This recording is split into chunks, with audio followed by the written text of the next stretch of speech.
பற்றி பார்த்துருந்தோம் இல்லைங்களா? அதை பற்றி பார்த்துருந்தோம். ஸோ அதை ஒரு ஒரு ஒரு கிளான்ஸ் ரீகால் பண்ணிட்டு நம்ம இன்றைக்கி சப்ஜெக்ட் உள்ளே போயிடலாம். ஸோ இந்த நம்ம சிட்டிசன்ஷிப்புங்கிறது நம்ம ஆல்ரெடி சொல்லியிருக்கோம் சரிங்களா? நம்மளுடைய ஒரு நாட்டில் நம்ம வாழக்கூடிய நமக்கான உரிமை, அதுதான் குடி உரிமை அப்படின்னு சொல்கிறாங்க. தட் அதை எப்படி டிஃபைன் பண்ணுறாங்கன்னா, the legal identity and rights of a person in a country அப்படின்னு சொல்லிட்டு சொல்கிறாங்க. நம்ம இங்கே வாழ்கிறதுக்கான ஒரு ஒரு நம்ம உரிமை அப்படின்னு சொல்லிட்டு சொல்கிறாங்க. இதை கான்ஸ்டியூஷனை பொறுத்த மட்டும் இது வந்து பார்த்திங்க அப்படின்னா ஆர்டிக்கல் 5லேருந்து 11 வரைக்கும் இருக்குதுன்னு சொல்லிட்டு பார்த்துருந்தோம். ஓகேங்களா? ஸோ எப்படியெல்லாம் குடியுரிமை கொடுக்கலாம் அப்படிங்கிறத பற்றிலாம் பேசியிருந்தோம். குடியுரிமை எந்தெந்த மாதிரி ஒரு நபருக்கு எப்படியெல்லாம் குடியுரிமை கொடுக்கலாம் சரிங்களா அப்படிங்கிற மாதிரிலாம் நம்ம வந்து பேசியிருந்தோம். ஸோ இதில் வந்து ஆர்டிக்கல் 5 என்ன சொல்லுது அப்படின்னா, 1950 அரசியலமைப்பு தொடங்கிய போது இந்தியாவில் பிறந்தவர்கள் இருந்தாங்க அப்படின்னா, வசிப்பவர்கள்லாம் இருந்தாங்கன்னா நமக்கு வந்து இந்திய குடியுரிமை கொடுக்கலாம் அப்படின்னு சொல்லிட்டு நம்ம சொல்லியிருந்தோம் சரிங்களா? ஸோ அடுத்து வந்து 6 பார்த்திங்க அப்படின்னா, பாகிஸ்தான்லேருந்து குடியேறினவங்க இருக்காங்க இல்லையா? ஸோ அவங்களுக்கு வந்து குடியுரிமை வழங்க பற்றி பேசுகிறது. 7 அப்படிங்கிறது வந்து ஆர்டிக்கல் 7ங்கிறது பாகிஸ்தானுக்கு சென்று திரும்பாத சரிங்களா சில குடியுரிமைகளுக்கு வந்து இதுலேருந்து விலக்கு கொடுக்குறாங்க அவங்க. அதை கடந்து பார்த்திங்கன்னா பிரிவு 8 கொடுத்துருக்கோம். ஸோ 8ங்கிறது பார்த்திங்க அப்படின்னா நம்ம வெளிநாடுகளில் வசிக்கக்கூடிய இந்தியர்களை பற்றி சொல்லியிருந்தோம். ஓகேங்களா? ஸோ அப்புறம் 9 பொறுத்த மட்டும் பார்த்திங்க அப்படின்னா, இரட்டை குடியுரிமை வந்து நம்ம தடை செஞ்சிடறோம். ஸோ வெளிநாட்டில் ஒருத்தர் வந்து குடியுரிமை பெற்றுட்டு அவங்க வந்து டீம்டு டு பி அந்த சிட்டிசன்ஷிப்பை வந்து இழந்துடுறாங்க சரிங்களா? ஸோ அப்புறம் 10வது குடியுரிமை வந்து சட்டப்படி நம்ம குடியுரிமை பெறதை பற்றி பேசியிருந்தோம். 11 வந்து குடியுரிமையை ஒழுங்குபடுத்துறதுக்கு பாராளுமன்றத்தில் சட்டம் இயற்றும் அதிகாரம். ஸோ இதை பற்றி பேசியிருந்தோம். அதை பேஸ் பண்ணி நம்ம வந்து குடியுரிமை சட்டம் 1955 ஏற்றப்பட்டது அப்படின்னு சொல்லிட்டு சொல்லியிருந்தோம். இதெல்லாம் பார்த்துருந்தோம். ஸோ இதில் பார்த்திங்கன்னா இந்த சிஏ ஆக்ட் ஸோ இங்கே நடத்தும் போது தான் நமக்கு வந்து லாஸ்ட் டைமில் அந்த கட் ஆகிடுச்சு சரிங்களா? ஸோ சிஏஏ ஆக்ட் இந்த குடியுரிமை திருத்த சட்டம் அந்த 1955 கொண்டு வந்ததை 2019 பார்த்திங்கன்னா திருத்தம் பண்ணியிருப்பாங்க. ஸோ எதுக்காக இந்த மாதிரி திருத்தம் பண்ணாங்க அப்படின்னா, அந்த சட்டத்தை ஏன் திருத்தம் பண்ணாங்க அப்படின்னு நம்ம பார்க்குறப்ப பார்த்திங்க அப்படின்னா, நம்மளுடைய அண்டை நாடுகளான ஆப்கானிஸ்தான், பாகிஸ்தான் சரிங்களா, வங்கதேசம், நேபாளம் இங்கெல்லாம் இருக்காங்க இல்லையா? ஸோ இங்கெல்லாம் பார்த்திங்க அப்படின்னா அங்கே பொருளாதாரத்தில் பிரச்சனை வரும் சரிங்களா? பொருளாதாரத்தில் அவங்களுக்கெல்லாம் வந்து பிரச்சனை வரும். அப்போ வந்து அவங்களாம் என்ன பண்ணுவாங்கன்னா, அண்டை நாடான நம்ம நாட்டுக்கு வந்து அங்கேருந்து அங்கே இல்லாமல் நம்ம இங்கே பொழைச்சிக்கலாம்னு சொல்லிட்டு அவங்க வந்து நம்ம எல்லைக்குள்ளே வருவாங்க சரிங்களா? அகதிகளாக வருவாங்க. ஸோ இவங்க என்ன பண்ணிட்டாங்க அப்படின்னா, இந்த அந்த இதில் அதாவது 2019 என்ன சொல்லிட்டாங்கன்னா, முஸ்லீம்கள் இல்லாதவங்க சரிங்களா, முஸ்லீம்கள் இல்லாத சிறுபான்மையினருக்கு குடியுரிமை வழங்கலாம் சரிங்களா? ஏன் அப்படின்னா, ஒரு உதாரணத்துக்கு பார்த்திங்கன்னா அப்படின்னா வச்சுக்கலாம், வெஸ்ட் பெங்கால் இருக்குது சரிங்களா? வெஸ்ட் பெங்கால் இருக்குதுன்னு வச்சுப்போம். வெஸ்ட் பெங்காலில் பார்த்திங்க அப்படின்னா நேபாளம் ஒரு எண்டில் இருக்கும். நீங்கள் அந்த மேப் பார்த்திங்கன்னா தெரியும், ஒன்று எண்டில் இருக்கும். ஸோ அங்கே பார்த்திங்க அப்படின்னா அந்த பௌத்தர்கள் சமணர்கள்லாம் அங்கே இருப்பாங்க சரிங்களா? அதாவது இந்துக்கள்லாம் அங்கே இருப்பாங்க வச்சுக்கோங்களேன். அவங்க வந்து அங்கேருந்து இங்கே வராங்க அப்படின்னா சரிங்களா, அந்த கண்ட்ரிலேருந்து இங்கே வராங்க அப்படின்னா அவங்களுக்கு வந்து நம்ம குடியுரிமை கொடுக்கணும் ஸோ அப்படின்னு சொல்லிட்டு சொல்கிறாங்க. ஸோ அதை கடந்து பார்த்திங்க அப்படின்னா பார்சிகள், கிறிஸ்தவர்கள் அப்படின்லாம் அண்டை நாடுகள் இருக்குது. மணிப்பூர் அதாவது வங்கதேசம் மாதிரி, வங்கதேசத்தில் பார்டர்லாம் நம்ம இந்துக்கள் நிறைய பேர் இருக்கிறாங்க. பாகிஸ்தான்லேயும் இந்துக்கள் இருக்கிறாங்க, ஆப்கானிஸ்தான்லேயும் இருக்கிறாங்க. அந்த எல்லை கோட்டுக்கு பக்கத்தில் இருக்கக்கூடிய அவங்கெல்லாம் பார்த்திங்கன்னா அங்கே வாழ முடியல அப்படின்னு பார்த்திங்கன்னா, இன்னும் சொல்லப்போனால் அவங்களுடைய மூதாதையர்கள்லாம் பார்த்திங்கன்னா இந்தியாவில் வாழ்ந்தவங்களாக இருப்பாங்க. முற்காலங்களில் பார்த்திங்கன்னா ஒருங்கிணைந்த அந்த இந்தியாவில் வாழ்ந்தவங்களாக இருப்பாங்க. ஸோ அவங்களாம் வரும் பட்சத்தில் அவங்களுக்கு குடியுரிமை வழங்கலாம் அப்படின்னு சொல்லிட்டாங்க. ஃபார் அந்த சேஃப்டிக்காக தான் பார்த்திங்க அப்படின்னா அந்த ஆப்கானிஸ்தான், பாகிஸ்தான், வங்கதேசத்தில் அகதிகளாக வந்த அந்த முஸ்லீம்கள் அல்லாத சிறுபான்மையினருக்கு. ஸோ இந்த வார்த்தை தான் வந்து பெரிய லெவலில் பேசுபொருளாக ஆச்சு. அந்த வார்த்தை வந்து அனைவரும் சமம் அப்படின்னு நம்ம ஆர்டிக்கல் 14 சொல்லுது சரிங்களா? ஆர்டிக்கல் 14 வந்து அனைவரும் சமம்னு சொல்லுது. அந்த சமத்துவத்தை மீறுற மாதிரி இருக்குது அப்படின்னு சொல்லிட்டு சொல்லியிருப்பாங்க சரிங்களா? ஸோ இதை பார்த்திங்க அப்படின்னா இந்த பேசுபொருள்லாம் பார்த்திங்கன்னா அந்த சிஐ அதாவது என்ஆர்சி, என்பிஆர் ரெண்டுலேயுமே, அதாவது வந்து குடியுரிமை பதிவேட்லேயும் மக்கள் பதிவேட்லேயும் இது விலக்களித்ததுனால இந்த மாதிரி ஒரு கவலையான பிரச்சனைகள் இங்கே உருவாயிடும் சரிங்களா? ஸோ அதுக்கப்புறம் நீதித்துறை நிலுவையிலையும் இருக்குன்னு சொல்லிட்டு பேசியிருந்தோம். ஸோ இதுதான் நம்ம லாஸ்ட் கிளாஸில் சொல்லியிருந்தோம். இதை பொறுத்த மட்டும் நம்ம முடிவுரையாக என்ன சொல்லியிருந்தோம் அப்படின்னா, இந்த குடியுரிமை கொள்கைகள் நிறைய இருந்த போதிலும் கூட அந்த சிஏஏ 2019 திருத்தங்களில் அந்த பிரிவு 11 அந்த பாராளுமன்றம் வந்து தன்னுடைய அதிகாரங்களை பயன்படுத்தி எப்படி வந்து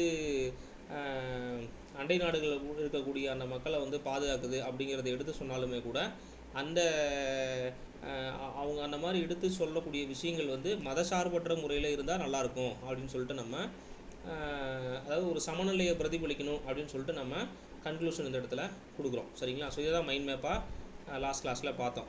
சரிங்களா? லாஸ்ட் கிளாஸில் எல்லாமே இந்த மைண்ட் மேப்பை வச்சே பார்த்தோம். அது அந்த இடத்துல சொல்லியிருக்கோம். ஓகே. ஸோ இன்றைய கிளாஸில் பொறுத்த மட்டும் பார்த்திங்க அப்படின்னா இந்த அடிப்படை கடமைகள் அப்படின்னு சொல்லக்கூடிய ஃபண்டமெண்டல் டியூட்டிஸ், சரிங்களா? ஸோ அதை பற்றி நம்ம பார்க்க போகிறோம். ஃபண்டமெண்டல் டியூட்டிஸ் எப்போ கொண்டு வந்தாங்க, என்னென்ன பண்ண போகிறாங்க அப்படிங்கிறத நம்ம வந்து இந்த கிளாஸில் பார்க்க போகிறோம். ஸோ இதுக்கு முன்னாடி பார்த்திங்க அப்படின்னா நம்ம ஜிஎஸ்டி, சரிங்களா? ஜிஎஸ்டி நம்மளுடைய கரண்ட் அஃபேர்ஸ் டாப்பிக்கில் பொதுவாக நம்ம கிளாஸஸில் வந்து ஒன்று ஸ்கீம்ஸ் பார்க்குறோம், இல்லை அப்படின்னா கரண்ட் அஃபேர்ஸ் பார்க்குறோம் இல்லைங்களா? ஸோ ஃபஸ்ட்டு இந்த சீரீஸில் ஃபஸ்ட்டு நம்ம என்ன பார்த்தோம் அப்படின்னா அந்த தேசிய கல்விக் கொள்கை பார்த்தோம். சரிங்களா? இது லாஸ்ட் கிளாஸே பார்க்க வேண்டியது இந்த கிளாஸில் பார்த்துருவோம். ஸோ இந்த ஜிஎஸ்டிங்கிறது சரக்கு மற்றும் சேவை வரி அப்படிங்கிறது, நீங்கள் வரிகள் எப்படி எப்படிலாம் வசூல் பண்ணுறாங்க அப்படிங்கிறத உங்களுக்கு தெரிஞ்ச ஒரு ஐடியாவை சொல்லுங்கள் பார்ப்போம்.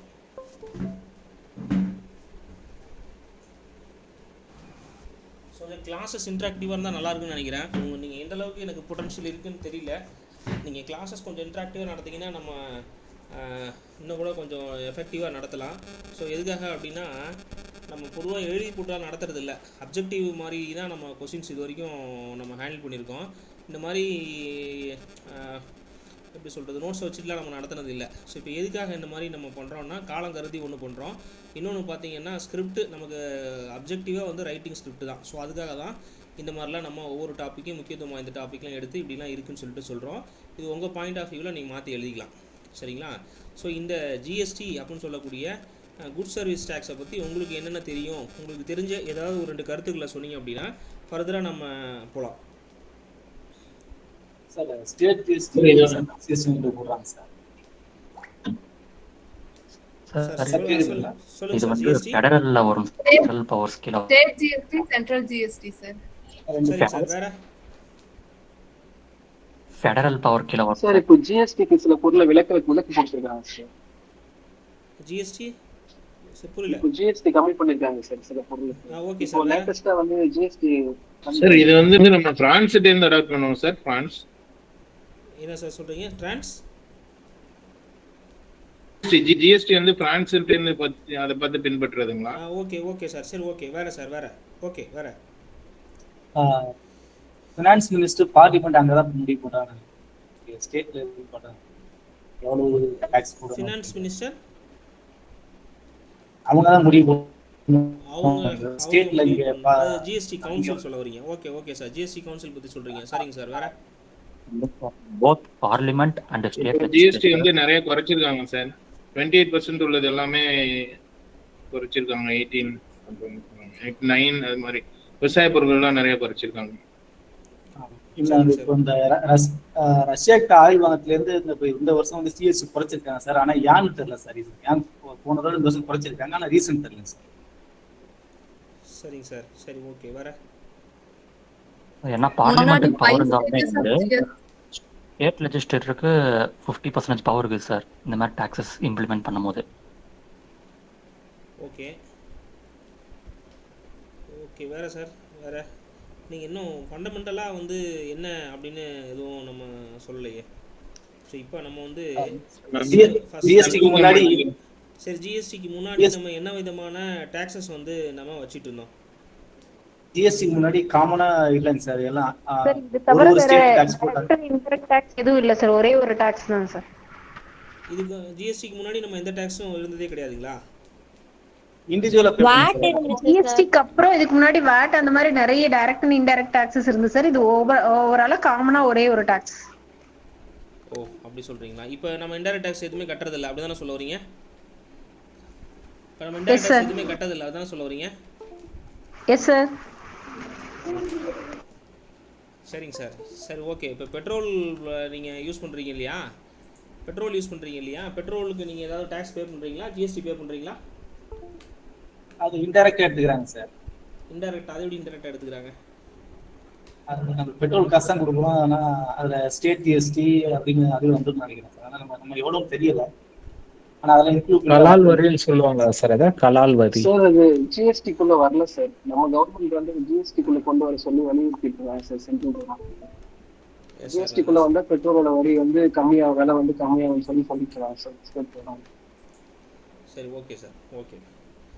ஓகே நம்ம பொறுத்த வரைக்கும் நம்மளுடைய இந்த ஜிஎஸ்டி சிஸ்டம் இருக்கு இல்லையா, ஸோ அதை பொறுத்த மட்டும் அதுக்கு முன்னாடி நமக்கு வரி விதிப்புகள் எப்படி இருந்துச்சு அப்படிங்கிறத நம்ம வந்து ஒரு ஓரளவாக தெரிஞ்சு வச்சுக்கணும்.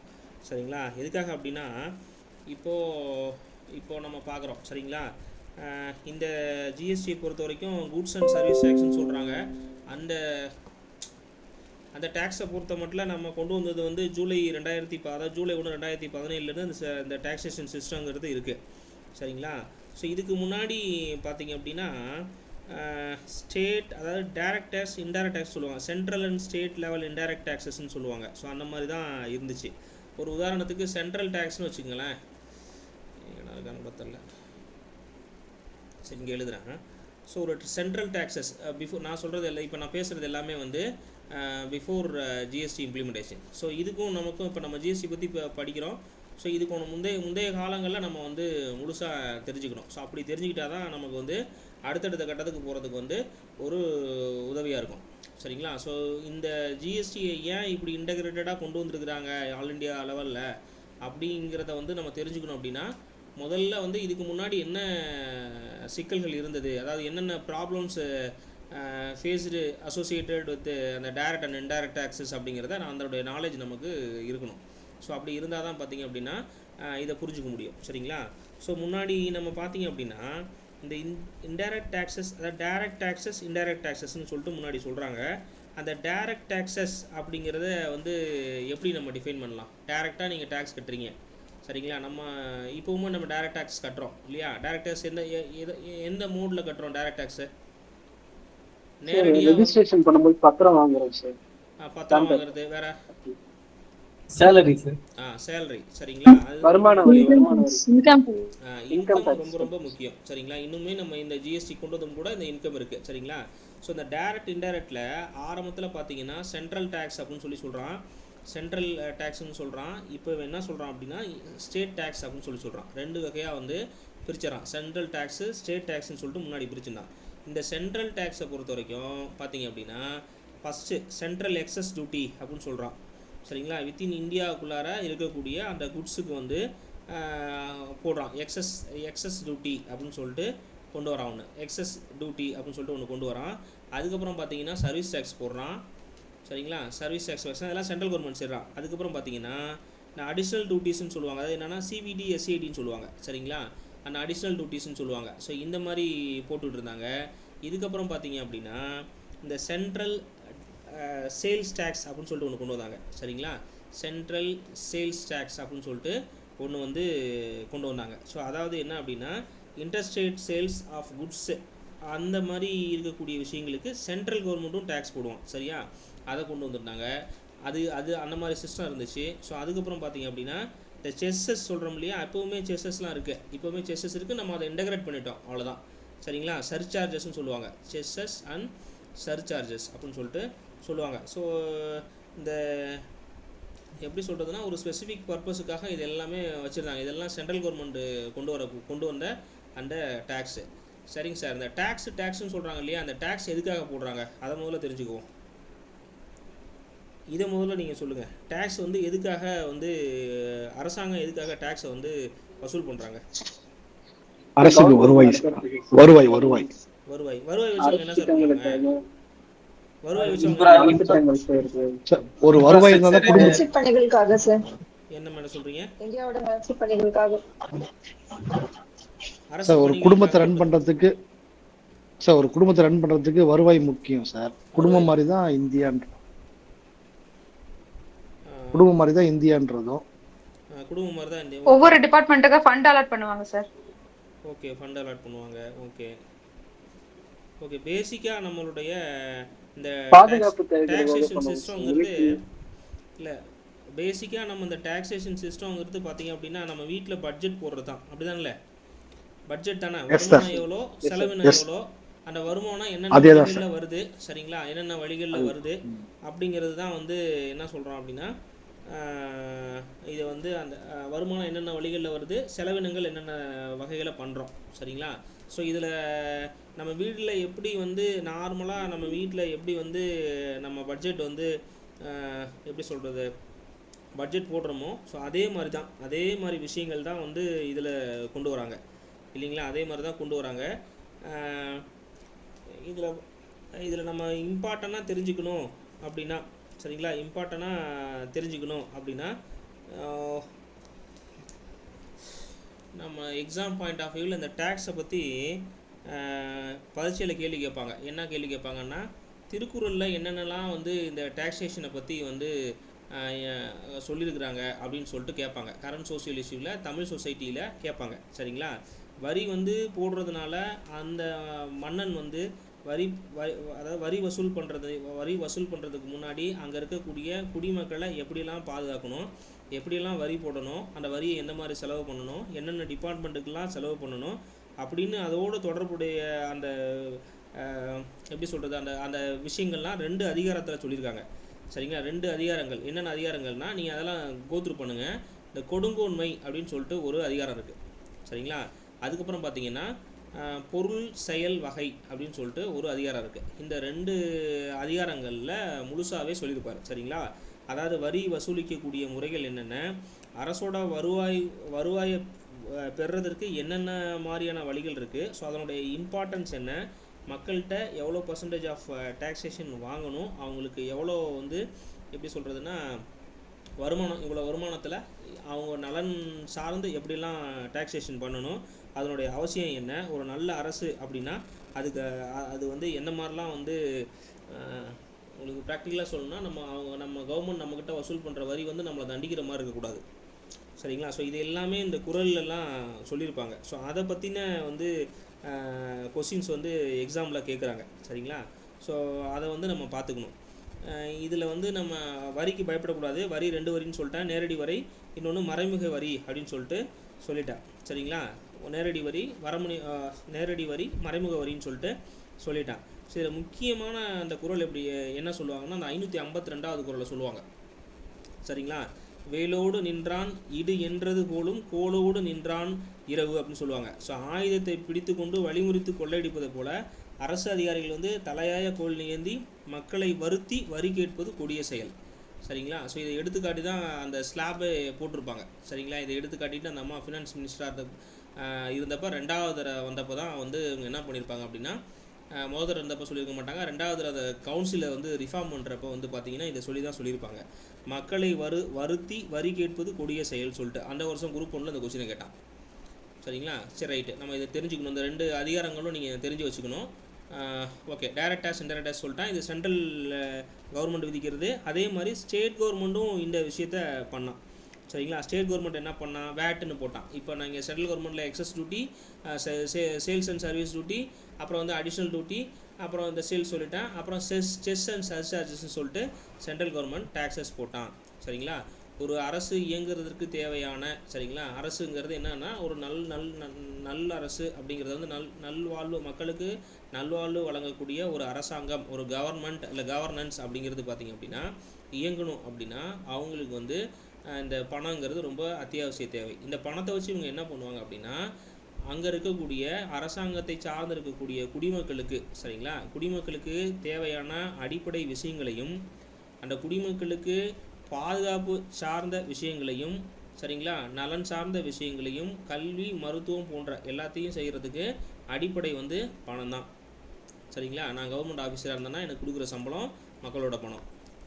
சரிங்களா? மக்களோட பணம். ஏதோ ஒரு அந்த டயரில், ஏதோ ஒரு அந்த டயர் சிஸ்டத்தில், ஏதோ ஒரு இடத்துல நான் ஒரு பார்ட்டிக்கலாக, நான் ஒரு சின்ன தூணாக இருப்பேன் கவர்மெண்ட்டில். ஆனால் எனக்கு கொடுக்குற சம்பளம் வந்து முழுக்க மக்கள்கிட்டருந்து வரியாக வசூல் செய்யப்பட்ட அந்த பணம் தான். சரிங்களா? ஸோ இந்த வரியை பற்றி தான் இந்த இடத்துல சொல்கிறாங்க. இந்த சென்ட்ரலில் வந்து இந்த மாதிரி வகையெல்லாம் இருந்தது, வேரியஸ் டேக்ஸஸ் இருந்துச்சு. இதில் ஸ்டேட்டில் பொறுத்த வரைக்கும் வேட்டுன்னு சொல்லிட்டு ஒன்று வச்சுருந்தான். சரிங்களா? வேட்டுன்னு சொல்லிட்டு மேஜர் ரெவன்யூ சோர்ஸ் வந்து இந்த ஸ்டேட்டுக்கு வேட்டு தான். சரிங்களா? வேல்யூ ஆடட் டேக்ஸ்னு சொல்லுவான். சரிங்களா? அப்புறம் பார்த்திங்க அப்படின்னா இந்த என்டர்டெயின்மெண்ட் அம்யூஸ்மெண்ட் டேக்ஸ்னு சொல்லுவாங்க. என்டர்டெயின்மெண்ட் அண்ட் அம்யூஸ்மெண்ட் டேக்ஸு பொழுதுபோக்குக்காக போட்டது. ஸோ அப்புறம் பார்த்திங்கன்னா entry tax, luxury tax, purchase tax, அப்புறம் வந்து டேக்ஸ் அண்ட் அட்வர்டைஸ்மெண்ட், அதாவது லாட்ரிஸு இந்த கேம்லிங் இதெல்லாம் வர்றாங்க இல்லையா. ஸோ இதில் எல்லாத்தையும் கொண்டு வரது எல்லாமே பார்த்திங்க அப்படின்னா ஸ்டேட் டேக்ஸ்குள்ளே கொண்டு வந்தான். சரிங்களா. ஸ்டேட் டேக்ஸில் வேட்டு இல்லை சேல்ஸ் டேக்ஸு இல்லை என்டர்டெயின்மெண்ட் அம்யூஸ்மெண்ட் டேக்ஸு, அப்புறம் என்ட்ரி டேக்ஸு, அப்புறம் பார்த்திங்கன்னா லக்ஸுரி டேக்ஸு, பர்ச்சேஸ் டேக்ஸு, இந்த மாதிரி கொண்டு வந்தான். ப்ளஸ் வந்து ஸ்டேட் செஸஸ் சார்ஜஸ்லாம் கொண்டு வந்தான். ஸோ இந்த மாதிரி மல்டிபிள் சிஸ்டம் ஆஃப் டேக்ஸஸை இவங்க என்ன பண்ணாங்க அப்படின்னா, ஸோ இதை வந்து நம்ம எப்படி சொல்கிறதுனா, இந்த ஸ்டேட் கவர்மெண்ட்டு வசூல் பண்ணுறது ஒரு மாதிரி இருக்குது, சென்ட்ரல் கவர்மெண்ட்டில் வசூல் பண்ணுறது ஒரு மாதிரி இருக்குது. நம்மளால் வந்து முழுமையாக நிர்வாகம் பார்க்க முடியல அப்படிங்கிறதுக்காக என்ன பண்ணான் அப்படின்னா இந்த சிஸ்டத்தை இன்டகிரேட் பண்ணான். இந்த சிஸ்டத்தை இன்டகிரேட் பண்ணி என்ன பண்ணான்னா, நான் இந்தியா முழுமைக்கும் ஒரே நாடு ஒரே வரி அப்படின்னு ஒரு ஒரு முக்கியமான கருத்தாக்கத்தை கொண்டு வந்து, சரிங்களா, ரைட்டுங்களா, ஒரே நாடு ஒரே வரி ஒரே சந்தை, இதுதான் அதனுடைய அந்த மோட்டோ. சரிங்களா. ஒரே நாடு ஒரே வரி ஒரே சந்தை அப்படிங்கிற ஒரு அடிப்படையான தத்துவத்தை கொண்டு வந்து பார்த்திங்க அப்படின்னா இந்தியா ஃபுல்லாக, சரிங்களா, இந்தியா ஃபுல்லாக இந்த மத்திய மாநில வரிகளை வந்து இந்த சிக்கலான வலைக்குள்ளே இருக்கக்கூடிய அந்த மத்திய மாநில வரிகளை ஒன்றிணைச்சு ஜூலை 1, 2017 இவன் என்ன பண்ணிட்டான்னா சரக்கு மற்றும் சேவை வரி அப்படின்னு சொல்லக்கூடிய ஒரு மறைமுக வரி விதிப்பு முறை இது. சரிங்களா. இந்த வார்த்தை ரொம்ப முக்கியம் இந்த இடத்துல. இது இந்தியாவின் மறைமுக, இவன் கேட்பான் ஜிஎஸ்டிங்கிறது டைரக்ட் டேக்ஸா இன்டைரக்ட் டேக்ஸா. இன்டைரக்ட் டேக்ஸ்னால் இந்தியாவின் மறைமுக வரி விதிப்பு முறையை வந்து அந்த கட்டமைப்பை சீர்திரிச்சு இம்ப்ளிமெண்ட் பண்ணிட்டாங்க, நமக்குள்ளே இம்ப்ளிமெண்ட் பண்ணிட்டாங்க. சரிங்களா. ஸோ இது வந்து இன்ட்ரோ, ஓகேங்களா. இது வந்து இன்ட்ரோ, இதுதான் நிறைய சொல்லியிருக்காங்க. இப்போ நான் சொன்னது எல்லாமே இந்த இடத்துல இருக்கும். சரிங்களா. இப்போ நம்ம இது எப்படி வளர்ந்து வந்துச்சு, டேக்ஸ் வந்து எப்படி வளர்ந்து வந்துச்சுன்னு சொல்லிட்டு பார்ப்போம். இப்போ 2000 பார்த்தீங்க அப்படின்னா, சரிங்களா, 2000 இந்த தேசிய அளவிலான இந்த ஜிஎஸ்டிக்கு வந்து அப்போவே பார்த்தீங்கன்னா ஒரு யோசனை முன்மொழியப்பட்டது. அது என்ன 2000 அது என்ன சொல்கிறாங்க அப்படின்னா, ஃபஸ்ட்டு நம்ம அடல் பிகாரி வாஜ்பாய் அவர்கள் அவரோட அரசாங்கத்தில் தான் பார்த்தீங்க அப்படின்னா, ஸோ இந்த மாதிரி ஒரு சிஸ்டம் இருக்குது, இந்த சிஸ்டத்தை நம்ம கொண்டு வந்தால் நல்லாயிருக்கும் அப்படின்னு சொல்லிட்டு முன்மொழிவு செய்வாங்க. சரிங்களா. ஆனால் அப்போ இருக்கிற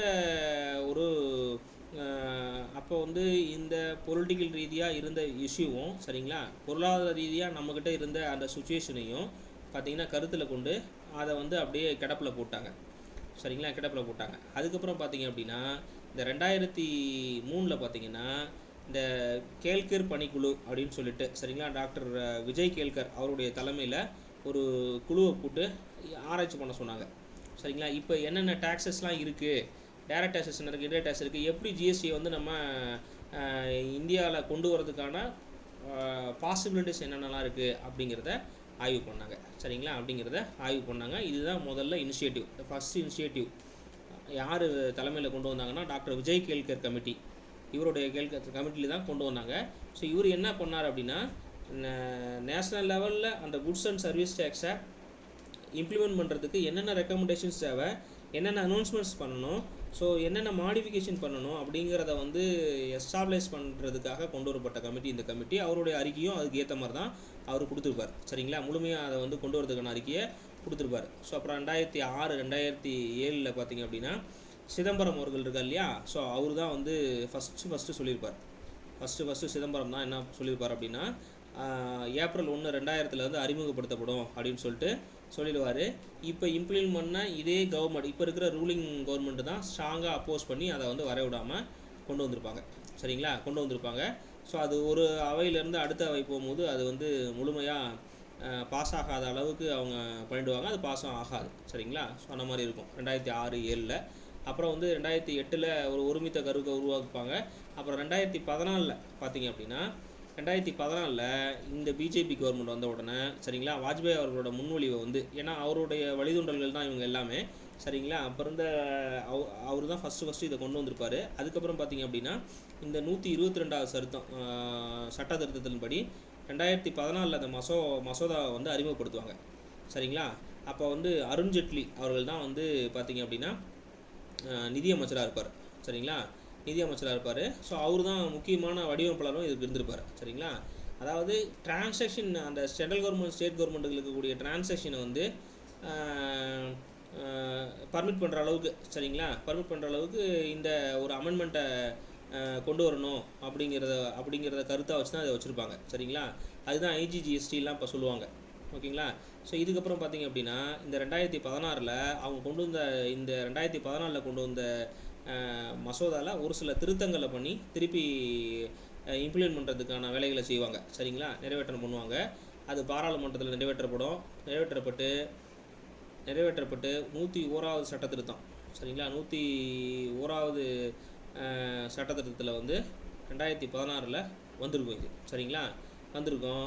மாநிலங்களவையில் இதை அங்கீகாரம் பண்ணியிருப்பாங்க. ஸோ மாநிலங்களவையில் இதை அங்கீகாரம் பண்ணியிருப்பாங்க. சரிங்களா? இது வந்து பார்த்திங்க அப்படின்னா ஒரு ஜிஎஸ்டி மன்றத்தை உருவாகிறதுக்கு ஒரு முழுமையான வழிவகுத்தலாக இருந்தது. சரிங்களா? அப்போ 101வது சட்ட திருத்தம் 2014 கொண்டப்பட்டது. அதுக்கப்புறம் பார்த்திங்கன்னா ஜூலை 1, 2017 இதை இம்ப்ளிமெண்ட் பண்ணியிருப்பாங்க. ஜிஎஸ்டியை தொடங்கியிருப்பாங்க. சரிங்களா? ஸோ இதில் நிறைய காரணங்கள் அவங்க சொல்கிறாங்க. ஆனால் இந்த 12 மணிக்கு கரெக்டாக இதை ஸ்டார்ட் பண்ணியிருப்பாங்க நைட்டு. ஸோ அது எதுக்காக அப்படின்னா இந்தியாவோட சுதந்திரத்தை நினைவூட்டுறதுக்காக. சரிங்களா? ஸோ இந்த சிறப்பு நிகழ்வாக இதை வந்து நள்ளிரவு வந்து அமல்படுத்தியிருப்பாங்க. சரிங்களா? அமல்படுத்தியிருப்பாங்க. அந்த நாள்லேருந்து இந்தியாவோட அந்த புதிய வரைமுக வரி சரிங்களா ஆட்சிக்கு மாறிடும். நம்மளோட இந்தியா வந்து இந்த ஜிஎஸ்டி அப்படிங்கிறதுக்குள்ளே வந்துடும். சரிங்களா? சரி ரைட்டு. இப்போ இது எப்படிலாம் செயல்படுத்துகிறாங்க அப்படிங்கிறத நம்ம இப்போ பார்க்க போகிறோம்.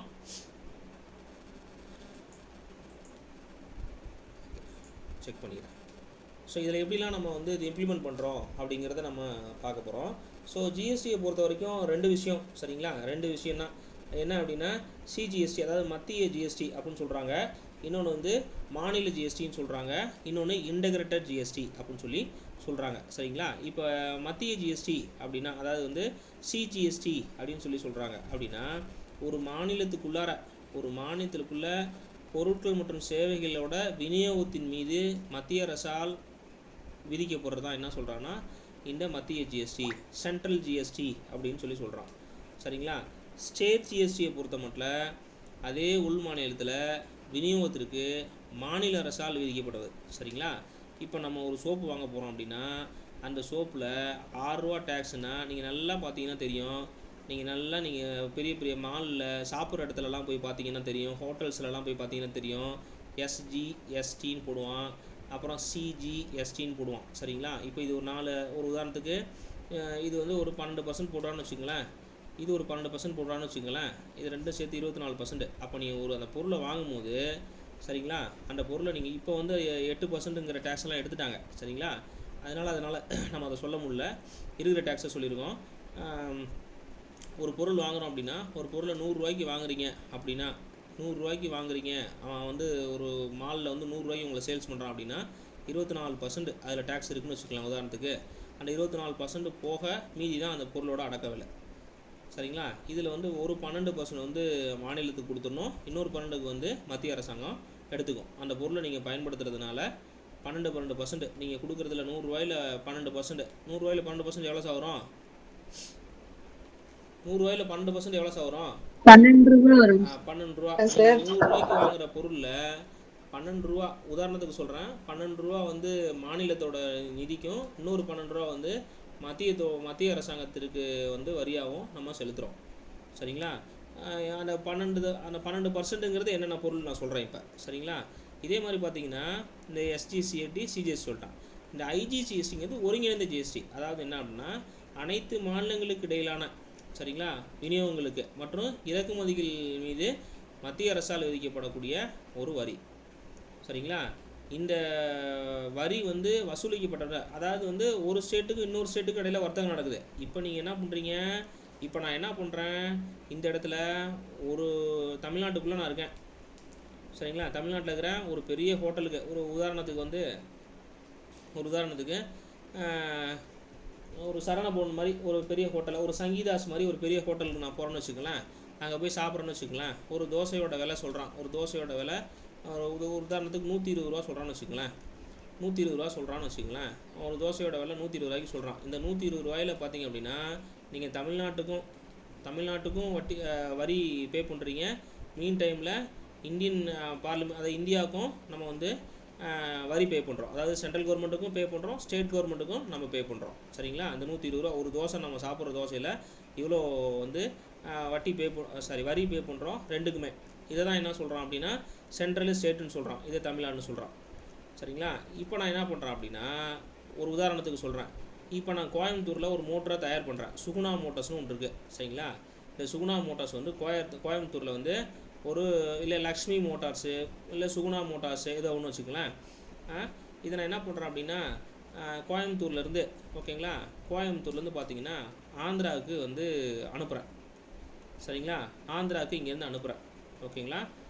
இங்கேருந்து வர்த்தகம் பார்த்தீங்கன்னா நம்மளுடைய தமிழ்நாடு கோயம்புத்தூர்லேருந்து ஆந்திரா விஜயவாடாவுக்கு போகுதுன்னு வச்சுக்கோங்களேன். ரைட்டுங்களா? தெலுங்கானாவா? சரி, தெலுங்கானா போகுதுன்னு வச்சுக்கோங்க.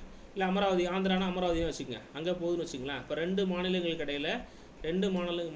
இடையில் பார்த்தீங்க அப்படின்னா டிரான்சாக்ஷன் நடக்குது. அதாவது வந்து இந்த சுகுணா மோட்டார்ஸை வந்து இங்கே கோயம்புத்தூரில் தயாரித்து பயன்பாட்டுக்கு நான் ஆந்திரா மக்கள் பயன்பாட்டுக்கு ஆந்திரா கொண்டு போகிறேன் அப்படின்னா இந்த ரெண்டு மாநிலங்களுக்கு இடையிலான அந்த இறக்குமதி இருக்கு இல்லையா, விநியோகங்கள் மற்றும் இறக்குமதி, இதன் மீது விதிக்கக்கூடிய வரியை தான் என்ன சொல்கிறான்னா ஒருங்கிணைந்த ஜிஎஸ்டின்னு சொல்கிறான். சரிங்களா? இது என்ன கான்செப்ட்னா இந்த ஐஜிஜிஎஸ்டி நீங்கள் இறக்குமதி எங்கே போகிறீங்களோ, சரிங்களா, எங்கே வந்து சேருமிட மாநிலத்திற்கோ அதுக்கே பிரித்து கொடுத்துட்றான். ஓகேங்களா? ஸோ இதை சொல்கிறான். அதுதான் வரி பகிர்வு கொடுக்க மாட்டாங்க அப்படின்னு சொல்லிட்டு சொல்கிறாங்க. ஒரு உதாரணத்துக்கு ஆந்திராவிலேருந்து அரிசி வந்து இங்கே இறங்குதுன்னு வச்சுக்கலாம். இப்போ ஆந்திராவிலையோ இல்லை கர்நாடகாவில் இருந்தோ, சரிங்களா, அரிசி வந்து நமக்கு வந்து இறங்குதுன்னா அவன் ஒரு ஜிஎஸ்டி போட்டிருப்பான். தமிழ்நாட்டில் வந்து இறங்குதுன்னு வச்சுக்கோங்களேன்.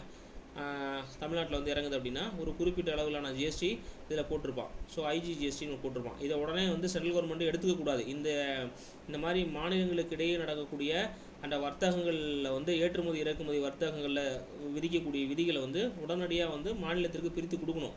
ஆனால் அந்த மாதிரி வந்து பிரித்து கொடுக்காம அதை பெண்டிங்கில் வச்சு லேட்டாக கொடுக்குறாங்க. சரிங்களா? அப்போ ஜிஎஸ்டியை பொறுத்த வரைக்கும் 3 விதமாக பண்ணுறாங்க. ஒன்று வந்து எஸ்ஜிஎஸ்டின்னு சொல்கிறாங்க, அப்புறம் ஃபஸ்ட்டு சிஜிஎஸ்டின்னு சொல்கிறாங்க, அப்புறம் எஸ்ஜிசிஎஸ்டின்னு சொல்கிறாங்க, அப்புறம் ஐஜிஎஸ்டின்னு சொல்கிறாங்க. சரிங்களா? ஸோ 3 விதமாக சொல்கிறாங்க. CGST, SGST, IGST. சரிங்களா? 3ஆக சொல்கிறாங்க. இரட்டை மாதிரி தான் இது சொல்லணும் அப்படின்னா, இரட்டை மாதிரி தான். ஸ்டேட்டு சென்ட்ரல், அப்புறம் ஸ்டேட்டுக்கும் சென்ட்ரலுக்கும் இடையில, இவ்வளோ தான் கான்செப்ட். சரிங்களா? ரைட்டு. சரி, இந்த ஜிஎஸ்டியோட இதயத்தை பற்றி சொல்கிறாங்க. இது என்னன்னு சொல்லிட்டு, இது என்ன சொல்கிறான்னா ஐடிசின்னு சொல்கிறான், உள்ளீட்டு வரி கடன் அப்படின்னு சொல்லிட்டு சொல்கிறான். இது என்ன அப்படின்னா அந்த வந்து நம்ம லேயர்னு சொல்கிறோம் இல்லையா, லேயர்னு சொல்கிறோம். ஸோ அதை தான் இந்த இடத்துல சொல்கிறாங்க. சரிங்களா? அதை தான் இந்த இடத்துல சொல்கிறாங்க. அதாவது இன்புட் டேக்ஸ் கிரெடிட் அப்படின்னு சொல்கிறான். அதுதான் இந்த இங்கிலீஷில் வந்து உள்ளீட்டு வரி கடன் அப்படின்னு சொல்கிறாங்க. இன்புட் டேக்ஸ் கிரெடிட் அப்படின்னு சொல்லிட்டு சொல்கிறான். சரிங்களா? இது வந்து இந்த எப்படி சொல்கிறதுன்னா இது எப்படி உங்களுக்கு புரியுது, அந்த ஓவரால் டேக்ஸ் லைபிலிட்டின்னு சொல்லுவாங்க. ஸோ பிஸ்னஸில் வந்து அந்த ஓவரால் டேக்ஸ் லைபிலிட்டியை வந்து குறைக்கிறதுக்காக கொண்டு வரக்கூடியது தான் இது. அதான் தமிழ் இந்த மாதிரி சொல்லியிருக்காங்க. அடுக்கு விளைவை நீக்கும் ஒரு வழிமுறை அப்படின்னு சொல்லியிருக்காங்க. விநியோக சங்கிலியின் ஒவ்வொரு கட்டத்துலேயும் அந்த வணிகம் உள்ளீடு பொருட்கள் இருக்கு இல்லையா, ஸோ இது ஒன்றும் இல்லை. என்ன அப்படின்னா ஒரு பொருள் தயாரிக்கணும் அப்படின்னா அந்த தயாரிக்கக்கூடிய பொருளுக்கு மூலப்பொருள்னு ஒன்று இருக்கும். சரிங்களா? மூலப்பொருள்னு சொல்லிட்டு இருக்கும். சரிங்களா? அந்த பிஸ்னஸில் அந்த லையபிலிட்டிக்கு இருக்கக்கூடிய டேக்ஸை குறைக்கணும் அப்படிங்கிறதுக்காக தான் இது. சரிங்களா? ஒன்றும் இல்லை, ஒரு எப்படி நான் சொல்கிறது உங்களுக்கு, ஒரு பொருளை தயாரிக்கிறோம் அப்படின்னா அந்த பொருளுக்கு வந்து மூலப்பொருட்கள் இருக்கும், பல்வேறுபட்ட மூலப்பொருட்கள் இருக்கும். சரிங்களா? ஸோ அதுதான் வந்து இந்த உள்ளீடுகள்னு சொல்கிறான், மூலப்பொருட்கள் சேவைகள் போன்றன்னு சொல்கிறான். அப்போ அந்த மூலப்பொருட்களுக்கும் நீங்கள் வாங்குறதுக்கு வந்து டேக்ஸ் கட்டி தானே வாங்கியிருப்பீங்க. இப்போது ஒரு மோட்டர் தயார் பண்ணணும் அப்படின்னா ஒரு நம்ம வீட்டில் பயன்படுத்துகிற ஒரு ஃபேனே வச்சுக்கங்களேன், ஃபேனே நீங்கள் வந்து அசம்பிள் பண்ணணும் அப்படின்னா ஒவ்வொரு பொருளும் ஒவ்வொரு இடத்துல வாங்கணும் இல்லையா. ஸோ அப்போ வாங்கும்போது அது ஒவ்வொன்றுக்கும் நீங்கள் டேக்ஸ் கட்டியிருப்பீங்க. சரிங்களா? ஏற்கனவே நீங்கள் வந்து ஜிஎஸ்டி செலுத்திருப்பீங்க. ஸோ அதுக்கு வந்து ஒரு கடனை நம்ம பெற முடியும். ஸோ அதை தான் அந்த இடத்துல சொல்கிறான். அதை சேர்க்கணும் மதிப்பை தான் வந்து அந்த வரியை செலுத்த வேண்டும் அப்படின்னு சொல்லிட்டு சொல்கிறான். அதான் அந்த இடத்துல சொல்லியிருக்கான். ஒரு ரொட்டி விற்பனையாளர் வந்து மாவு மீது ஜிஎஸ்டி செலுத்துகிறார். சரிங்களா?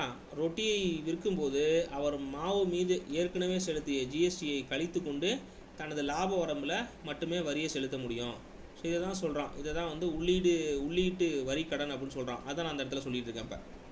சரிங்களா, ஜிஎஸ்டியோட இதயம் இது ரொம்ப முக்கியம். ஸோ அடுத்து பார்த்தீங்கன்னா ஜிஎஸ்டி மன்றம், ஜிஎஸ்டி கவுன்சில்னு சொல்கிறான். இந்த ஜிஎஸ்டி கவுன்சில் தான் ரொம்ப ரொம்ப முக்கியம். இந்த ஜிஎஸ்டி கவுன்சில் தான் என்ன பண்ணும் அப்படின்னா இதுதான் டிசைட் பண்ணும். இந்த பர்சன்டேஜஸ்லாம் இதுதான் வந்து டிசைட் பண்ணும். இந்த ஜிஎஸ்டி கவுன்சில் தான் டிசைட் பண்ணும். இந்த கவுன்சிலை பொறுத்த வரைக்கும் யார் ஹெட்டாக இருப்பாங்கன்னா நம்ம மத்திய ஃபினான்ஸ் மினிஸ்டர் இருக்காங்க இல்லையா, ஸோ அவங்க தான் வந்து ஹெட்டாக இருப்பாங்க. ப்ளஸ் வந்து எல்லா ஸ்டேட்டோட ஃபினான்ஸ் மினிஸ்டர்ஸ் இருப்பாங்க, மெம்பர்ஸாக இருப்பாங்க, மெம்பர் கன்வீனர் சொல்லுவாங்க, இருப்பாங்க. சரிங்களா, இந்த கவுன்சில் எப்போ இந்த கான்ஸ்டியூஷன் அண்டர்ஸ்ட் எப்போ பெற்றது அப்படின்னா அரசியலமைப்போட 279A அப்படிங்கிற ஒரு ஆர்டிக்கல் கீழே நிறுவப்பட்டது தான் இந்த ஜிஎஸ்டி கவுன்சில். சரிங்களா, ஸோ இதை நான் சொல்லிட்டேன். ஃபினான்ஸ் மினிஸ்டர் அவங்க வந்து ஹெட்டாக இருப்பாங்க. அதில் கவுன்சிலில் மெம்பர்ஸ் எல்லாம் பார்த்தீங்கன்னா மெம்பர் கன்வீனண்ட்டாக யார் யார் இருப்பாங்க அப்படின்னா ஸ்டேட்டில் இருக்கக்கூடிய எல்லா நம்மளுடைய இந்தியன் ஸ்டேட்டில் இருக்கக்கூடிய எல்லா ஸ்டேட்லேயும் ஃபினான்ஸ் மினிஸ்டர் இருப்பாங்க இல்லையா, அவங்க தான் வந்து மெம்பராக இருப்பாங்க. சரிங்களா, ஸோ இதை பொறுத்த வரைக்கும் இந்த வாக்களிக்கிறதெல்லாம் பார்த்திங்க அப்படின்னா மத்திய அரசோட வாக்குக்கு 1/3 பங்கு இடையில இருக்குது, மாநிலங்களில் வந்து ஒருங்கிணைந்த வாக்குகளுக்கு 3/2 பங்கு இருக்குது, முடிவுகளுக்கு வந்து 4/3 பங்கு பெரும்பான்மை தேவை. ஒரு உதாரணத்துக்கு எனக்கு வந்து இப்போ 28% வந்து ஒரு பொருள் மேலே நீங்கள் வந்து டேக்ஸை விதிக்கிறாங்க, சென்ட்ரல் கவர்மெண்ட் விதிக்கிறேன்னு சொல்லி முடிவு பண்ணுறாங்க அப்படின்னா இந்த பொருள் மீது சரிங்களா 28% வந்து விதிக்கிறதுக்கு சரிங்களா இந்த மாதிரி வாக்களிப்பு கட்டமைப்புலாம் இவங்க வச்சுருக்குறாங்க. சரிங்களா, அதை தான் இந்த இடத்துல சொல்லியிருக்கிறாங்க. இந்த இடத்துல சொல்லியிருக்காங்க மத்திய அரசு வாக்குக்கு 3/1 பங்கு இடம் இருக்குது, மாநிலங்களின் ஒருங்கிணைந்த வாக்குகளுக்கு 3/2 பங்கு இருக்குது. சரிங்களா, முடிவுகளுக்கு 4/3 பங்கு பெரும்பான்மை கண்டிப்பாக தேவை. ஒரு பொருளை வந்து இந்த டேக்ஸுக்குள்ளே கொண்டு வரணும் இல்லை டேக்ஸ்லேருந்து நீக்கணும் அப்படின்னா இந்த 4/3 பங்கு பெரும்பான்மைங்கிறது அவசியமானது. இது நமக்கு தெரிஞ்சுக்கணும். சரிங்களா, இந்த பங்குகள் தான் இப்போ தான் சொன்னேன் என்னென்ன பங்குகள்னு. சக்தி வாய்ந்த அமைப்பு இது வந்து இந்த வரி விகிதங்கள்னு சொல்லுவாங்க, லேயர் பை லேயராக சொல்கிறாங்க இல்லையா, அந்த வரி விகிதங்களை பற்றி இந்த இடத்துல சொல்கிறாங்க. இது ஒரு சிறந்த எடுத்துக்காட்டு தான். சரிங்களா, ஸோ அது சொல்லியிருக்காங்க. இப்போ தற்போது என்னென்ன அந்த ஜிஎஸ்டி டேக்ஸ் என்னென்ன இருக்குன்னு சொல்லி பர்சன்டேஜ் என்னென்ன இருக்குன்னு உங்களுக்கு சொல்ல முடியுமா? இப்போ இருக்கக்கூடிய ப்ரெசென்ட்டில் என்னென்ன ஸ்லாப் இருக்குன்னு சொல்ல முடியுமா உங்களால்? சார் 528 நினைக்கிறேன் சார். 12/18 அப்படி கிடையாது சார், அப்படி கிடையாது. இது வந்து இந்த ஸ்லாப்ஸை பொறுத்த வரைக்கும் இப்போ ப்ரெசென்ட்டில் எப்படி ரிஃபார்ம் பண்ணிட்டாங்க அப்படின்னா 0%. இது நம்ம ஸ்லாப்பில் நம்ம பெரும்பாலும் நீங்கள் கன்சிடர் பண்ணுறது கிடையாது, இது கன்சிடர் பண்ணணும். சரிங்களா, 0% அப்படிங்கிறது கன்சிடர் பண்ணணும். இதுவும் ஒரு கைண்ட் ஆஃப் ஸ்லாப் தான். அப்புறம் 5% இருக்குது, அதுக்கப்புறம் பார்த்தீங்கன்னா 18% இருக்குது. சரிங்களா, ஸோ இது இல்லாமல் சரிங்களா லக்ஸுரிக்கு வந்து பார்த்தீங்க அப்படின்னா 40% இருக்குது. சரிங்களா, இப்போ ப்ரெசென்ட்டில் இருக்கிறது வந்து இதுதான் 1 2 3 4 தான். சரிங்களா, மொத்தமாக 0%, 5%, 18%. அப்புறம் பார்த்தீங்கன்னா இந்த லக்ஸுரி பொருட்களுக்கு பொறுத்த வரைக்கும் 40% போடுறாங்க. சரிங்களா, இந்த 0%ங்கிறது நமக்கு தெரியும், இந்த முட்டைக்கு பாலுக்கு ஸோ இந்த மாதிரி ஹெல்த் கேர் இருக்கக்கூடிய சம்மந்தப்பட்ட விஷயங்களுக்கெல்லாம் வந்து 0% எக்ஸம்ஷன்னு சொல்லுவாங்க. இதை நம்ம தெரியும், வரி விலக்கு வரி வந்து விதிக்கிறதுலேருந்து விலக்கு செய்யப்பட்ட பொருட்கள் இது எல்லாமே. 5% பொறுத்த வரைக்கும் அந்த பிஸ்கட்லாம் கொடுத்துருப்பாங்க. இந்த சோப்பு நம்ம அன்றாட யூஸ் பண்ணக்கூடிய அந்த பொருள்கள்லாம் இருக்குது இல்லையா, இந்த சோப்பு அந்த மாதிரிக்கெலாம் கொடுத்துருப்பாங்க. நிறைய இருக்கும் சார், நீங்கள் பார்த்தீங்கன்னா இப்போ கூகுள் பண்ணி பார்த்தீங்கன்னாவே தெரியும். அப்புறம் இந்த 18% பொறுத்த வரைக்கும் நமக்கு இந்த 18%ல் நிறைய முன்னாடி 20+ இருந்துச்சு, அதெல்லாம் 18 கொண்டு வந்துட்டாங்க. டிவி ஏசிலாம் இருக்குது இல்லைங்களா, ஸோ அது எல்லாமே இந்த தடவை கொண்டு வந்துட்டாங்க. ஸோ இந்த இதில் தான் வந்து பார்த்திங்கன்னா சின்ன சின்ன கார் ரகம் கூட கொண்டு வந்தாங்க. இந்த 2 வீலர்ஸு கார்லாம் வந்து இப்போ ரீசெண்டாக செப்டம்பர் மாதம் கொண்டு வந்தாங்க. சரிங்களா, எல்லோரும் பேப்பரில் கூட பார்த்துருக்கோம். செப்டம்பர் 20+ தேதிகளுக்கு அப்புறம் கொண்டு வந்திருப்பாங்க. சரிங்களா, என் கணக்கு சரின்னா அந்த 20 தேதிக்கு பின்னாடி ஒரு நாளில் கொண்டு வந்திருப்பாங்க. அதுக்கப்புறம் 1ஆம் தேதியிலேருந்து அதை இம்ப்ளிமெண்ட் பண்ணாங்க. சரிங்களா, இந்த 40%ங்கிறது லக்ஸுரி ஐட்டத்துக்காக கொண்டு வந்தது தான். ஒரு உதாரணத்துக்கு பார்த்தீங்க அப்படின்னா நான் வந்து ரோல்ஸ் ராய்ஸ் கார் வாங்கிட்டு வரேன்னு வச்சுக்கோங்களேன், ரோல்ஸ் ராய்ஸ் கார் வாங்கிட்டு வரேன் அப்படின்னா அது 40% நீங்கள் வந்து வரி கட்டணும். இல்லை அப்படின்னா நான் வந்து சிசி வந்து ஒரு 250லேருந்து ஒரு 300க்கு மேலே சிசி இருக்கிற 2 வீலரோ ஒரு 4 வீலரோ வாங்கிட்டு வரேன்னு வச்சுக்கோங்களேன், அதுக்கெலாம் நீங்கள் வந்து இந்த லக்ஸுரி ஐட்டத்துக்குலாம் வந்து 40% நீங்கள் வந்து வரியாக மட்டுமே செலுத்தணும். சரிங்களா, வரியாக மட்டுமே செலுத்தணும். இது ரொம்ப முக்கியம், இது ரொம்ப ரொம்ப முக்கியம். ஸோ இந்த மாதிரி இருந்துச்சு. ஸோ முன்னாடி டயர் சிஸ்டத்தை பொறுத்த வரைக்கும் அதையும் தெரிஞ்சுக்கணும் நீங்கள். இதுக்கு முன்னாடி என்ன டயர் சிஸ்டம் இருந்துச்சு அப்படின்னா 5% இருந்துச்சு. 0 டிஃபால்ட்டு 0, 5%, 12%, அப்புறம் 18%, அப்புறம் பார்த்தீங்கன்னா 28% இருந்துச்சு. இப்போ எப்படி ரிஃபார்ம் பண்ணிட்டாங்கன்னா 5 சரிங்களா, இந்த 12 எடுத்துட்டாங்க, 18, இந்த 28 எடுத்துட்டாங்க, 40 வச்சுருக்காங்க சரிங்களா. ஸோ இந்த மாதிரி சிஸ்டம் இப்போ இருக்குது சரிங்களா. இதுதான் இப்போ இருக்குது இப்போது. சரி, ஓகே. ஸோ இப்போ இதில் பொறுத்த வரைக்கும் இதனுடைய தாக்கத்தை பற்றி பார்ப்போம். இது வந்து இந்த ஜிஎஸ்டியை பொறுத்த வரைக்கும் பார்த்திங்க அப்படின்னா இது லாபம் நோக்கமற்ற ஒரு அரசு தான். இதை பிரித்து கொடுக்குறதுல தான் வந்து அவங்களுக்கு நிறைய சட்டசிக்கல் இருக்கே தவிர மற்றபடி இவங்க இந்த மாதிரி வசூல் பண்ணுறது வந்து இந்தியாவோட பொருளாதாரத்துக்கு சரிங்களா, பொருளாதாரத்துக்கு ஒரு முக்கியத்துவம் வாய்ந்த ஒரு எப்படி சொல்கிறதுனா முக்கியத்துவம் வாய்ந்த ஒரு விஷயத்தை தான் செஞ்சுருக்கு. இது நமக்கு எல்லா வகையிலையும் பார்க்கும்போது பாசிட்டிவாக தான் நமக்கு வந்து சொல்கிறாங்க சரிங்களா, பாசிட்டிவாக தான் சொல்கிறாங்க. ஸோ அதுதான் சொல்லியிருக்காங்க. நேர்மறையான தாக்கங்கள் என்னென்ன, எதிர்மறை தாக்கங்கள்லாம் என்ன அப்படின்னு சொல்லிட்டு சொல்கிறாங்க. ஸோ நெகட்டிவிட்டியை பார்த்த வரைக்கும் நமக்கு வந்து டெக்னிக்கல் இஷ்யூ தான். ஆரம்பத்தில் வந்து இந்த ஜிஎஸ்டியை வந்து இன்டகிரேட்டடாக கொண்டு வரும்போது நிறைய நம்ம வந்து தொழில்நுட்ப ரீதியாக பிரச்சனைகளை ஃபேஸ் பண்ணணும் சரிங்களா.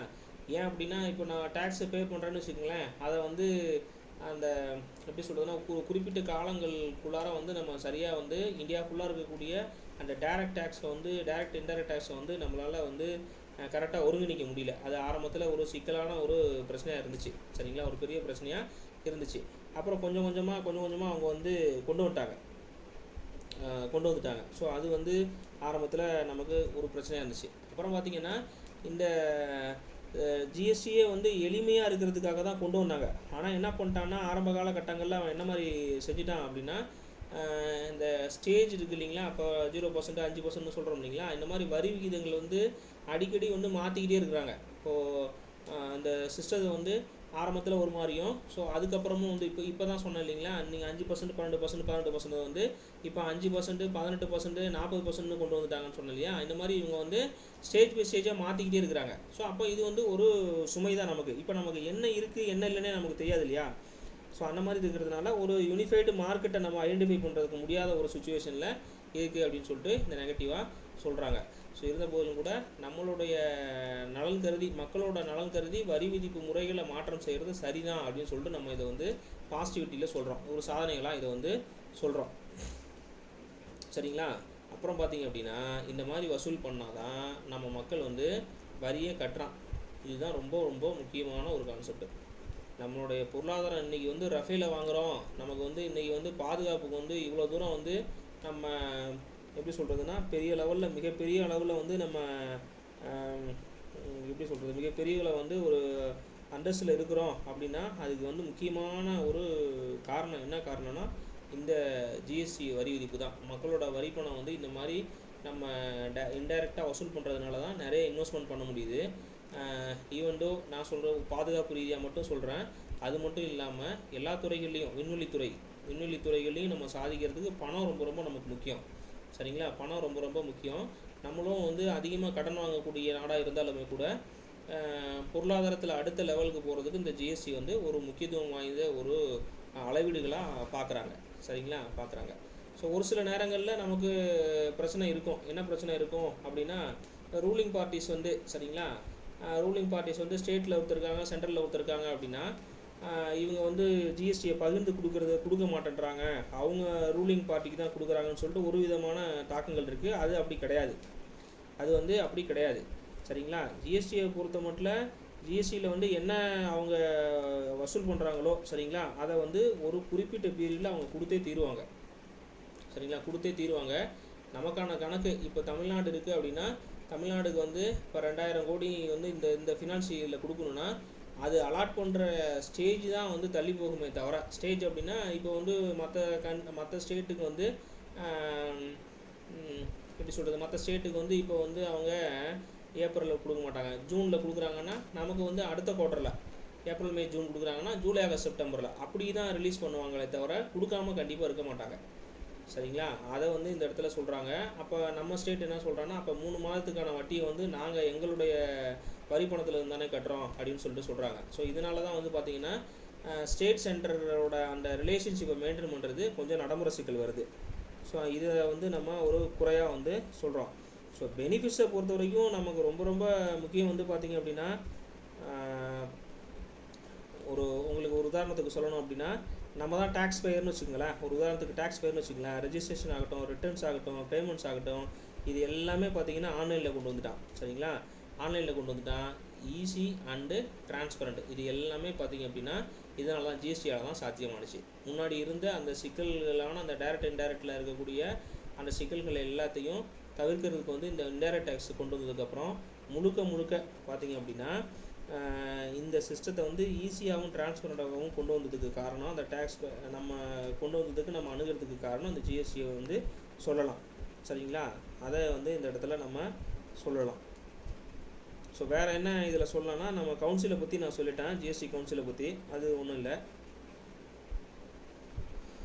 இன்ஃப்ளேஷன் டிஃப்ளேஷன் சொல்லுவாங்க. அது அந்த டைம்லலாம் நமக்கு நிறைய உதவி புரியும் இது. சரிங்களா? ஸோ அதை பற்றி தான் நான் சொன்னதை பற்றி அந்த இடத்துல எல்லாத்தையுமே சொல்லியிருப்பாங்க. இதில் வந்து நம்ம எல்லாரும் சொல்கிறோம் பெட்ரோலுக்கு வந்து இது கிடையாது, ஜிஎஸ்டி கிடையாது அப்படின்னு சொல்கிறோம். மீன் டைமில் வந்து ஆளுகளுக்கு கிடையாது அப்படின்னு சொல்கிறோம். அது இல்லாமல் பார்த்திங்க அப்படின்னா மின்சாரம், சரிங்களா, இதெல்லாம் வந்து இதெல்லாம் இல்லை. சரிங்களா? இதெல்லாம் வந்து இந்த ஜிஎஸ்டிக்குள்ளே கொண்டு வரலை. எதுக்காக அப்படின்னா நம்மளுடைய பிரமாண பத்திரங்கள் மேக்சிமமான ஸ்டேட் கவர்மெண்ட் ஆகட்டும் இல்லை சென்ட்ரல் கவர்மெண்ட் ஆகட்டும் கடன் வந்து அதிகமாக செலுத்தி பெற வேண்டிய சூழலில் இருக்கக்கூடிய பொருட்களாக இது எல்லாத்தையும் அவங்க வந்து கருதுகிறாங்க. சரிங்களா? ஸோ அப்போ வந்து இந்த ஒரு ஒற்றை தேசிய சந்தையை உருவாக்குறது வந்து ரொம்ப சிரமமாக இருக்குது அப்படிங்கிற மாதிரி சொல்கிறாங்க. ஸோ இதில் பெட்ரோலிய பொருட்கள் வந்து கச்சா பொருட்கள் வந்து நம்ம வெளி கண்ட்ரிலேருந்து தான் இறக்குமதி பண்ணுறோம். சரிங்களா? இறக்குமதி பண்ணுறோம் அப்படின்னா பேரல் லெவலுன்னு சொல்லிட்டு வாங்குகிறோம். அதை வந்து யூனிஃபைடாக எல்லா இடத்துக்கும் ஒரே மாதிரி கொடுக்க முடியாது. சரிங்களா? அது ஒரு விஷயம். இந்த ஆளுகாலை பொறுத்த வரைக்கும் என்ன அப்படின்னா ஒவ்வொரு ஸ்டேட்டுக்கும் ஒரு மாதிரி இருக்கும். இது வந்து ஒவ்வொரு ஸ்டேட்டுக்கும் இப்போ உதாரணத்துக்கு நம்ம ஸ்டேட்டில் எடுத்துக்கிட்டிங்கன்னு வச்சுங்களேன். இப்போ நம்ம ஸ்டேட்டில் ஒரு வந்து 180 ml லிக்விர் பார்த்திங்க அப்படின்னா வெறுமனா நம்ம ப்ரொக்யூர் பண்ணுற கம்பெனியில் ப்ரொக்யூர் பண்ணுற ரேட்டு பார்த்திங்கன்னா 35 ரூபாயிலேருந்து 45 ரூபாய் தான் இருக்கும். மேக்ஸிமம் வந்து 45 ரூபா தான் எனக்கு தெரிஞ்சு மேக்ஸிமம் டெண்டர் போட் பண்ணி ஜியோ பாஸ் பண்ணுறான். ஆனால் இதை விற்கும் போது பார்த்திங்க அப்படின்னா இந்த 35 ரூபாய்க்கு வாங்கினா அப்படின்னா இந்த பொருளை வந்து பார்த்திங்க அப்படின்னா 145 ரூபாய்க்கு விற்கிறான். 45 ரூபாய்க்கு வாங்கினா அப்படின்னா அதிகபட்சம் 600 ரூபா வரைக்கும் கூட விற்கிறாங்க. சரிங்களா? விற்கிறாங்க. இதில் 1 ரூபா 2 ரூபா தான் வித்தியாசம் வரும் நம்ம இதுக்கு அடுக்கடுக்கு லெவலாக போகும்போது. சரிங்களா? ஸோ இதுக்கு என்ன காரணம் அப்படின்னா மூலப்பொருளோட விலை வந்து 35 ரூபா தான். 35க்கும் 45க்கும் கிட்டத்தட்ட 110 ரூபா பக்கம். சரிங்களா? 110 ரூபா பக்கம் டேக்ஸாகவே ஒரே ஒரு 180 ml லிக்விருக்கு வந்து கவர்மெண்ட் வந்து கவர்ன் பண்ணுது. இந்த மாதிரி வசூல் பண்ணால் மட்டும்தான் அவங்களால கவர்மெண்ட்டை ரன் பண்ண முடியுதுங்கிறதுக்காக இதை வந்து ஜிஎஸ்டி வரம்புக்குள்ளே கொண்டு வரலை அவங்க இது வரைக்குமே. சரிங்களா? இது ஸ்டேட்டில் இது வந்து ஸ்டேட் ஜிஎஸ்டி நான் பேசிகிட்டு இருக்கேன். இந்த அமௌண்ட் வந்து ஸ்டேட் ஜிஎஸ்டி நான் சொல்கிறது எல்லாமே உதாரணம் தான். ஒவ்வொரு ஸ்டேட்டுக்கும் ஏற்ற மாதிரி இது டிஃபர் ஆகும்.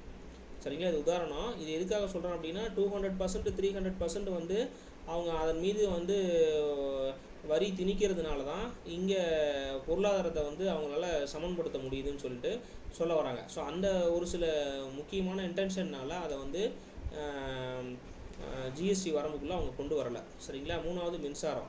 ஸோ மின்சாரம் ரொம்ப ஒரு நலம் பயக்கக்கூடிய ஒரு விஷயம். என்ன அப்படின்னா பல்வேறு மாநிலங்களில் விவசாய உற்பத்திகளுக்கு, சரிங்களா, பல்வேறு இந்தியாவில் இருக்கக்கூடிய மிக அதிகமான மாநிலங்களில் பார்த்திங்கன்னா விவசாய உற்பத்திக்கு ஆகட்டும் சரி, இல்லை வந்து சிறு குறு அந்த இண்டஸ்ட்ரிக்கு ஆகிட்டும் சரி, அவங்களுக்கும் பார்த்திங்கன்னா மானிய விலைகளில் வந்து இந்த மின்சாரம் வந்து அரசாங்கம் வந்து கொடுக்குது. சரிங்களா?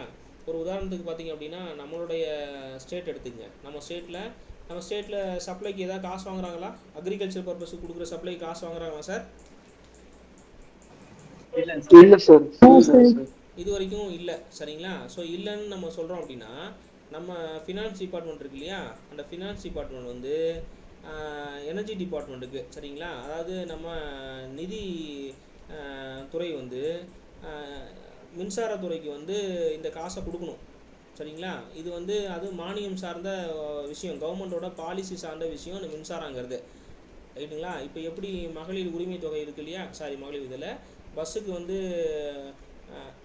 கட்டணமில்லா சேவை கொடுக்குறாங்க இல்லையா, பயணம் செய்கிறதுக்கு வந்து கட்டணமில்லா சேவை கொடுக்குறாங்க இல்லையா, அவங்க கையில் நம்ம எல்லாருமே வந்து லேடிஸ் போகும்போது டிக்கெட் கொடுப்பாங்க, பார்த்துருக்கீங்களா? டிக்கெட் கொடுப்பாங்க. அந்த டிக்கெட்டுக்கான காசை வந்து நிதித்துறை வந்து சரிங்களா போக்குவரத்து துறை கொடுக்கணும். இதே மாதிரி பார்த்தீங்கன்னா இந்த மின்சாரத்தையும் சரிங்களா, இப்போ இந்த மின்சாரம் ஒரு உதாரணத்துக்கு அக்ரிகல்ச்சர் பர்பஸுக்கு பயன்படுத்துகிறாங்க அப்படின்னா சரிங்களா, அக்ரிகல்ச்சர் பர்பஸுக்கு பயன்படுத்துகிறாங்க அப்படின்னா அக்ரி டிபார்ட்மெண்ட்டும் ஃபினான்ஸ் டிபார்ட்மெண்ட்டும் சேர்ந்து சரிங்களா, அக்ரி டிபார்ட்மெண்ட்டும் ஃபினான்ஸ் டிபார்ட்மெண்ட்டும் சேர்ந்து எனர்ஜி டிபார்ட்மெண்ட்டுக்கு இந்த காசை கொடுக்கணும் சரிங்களா, காசை கொடுக்கணும். அப்படி கொடுப்பாங்களான்னா கொடுக்கறது கிடையாது. இந்த மாதிரி ஒரு முக்கியத்துவம் வாய்ந்த இப்போ மின்சாரத்தை வந்து இவங்க பைசா கொடுக்கலன்னா இந்த எனர்ஜி டிபார்ட்மெண்ட் எப்படி வந்து பவரை வந்து ப்ரொடியூஸ் பண்ணோம்.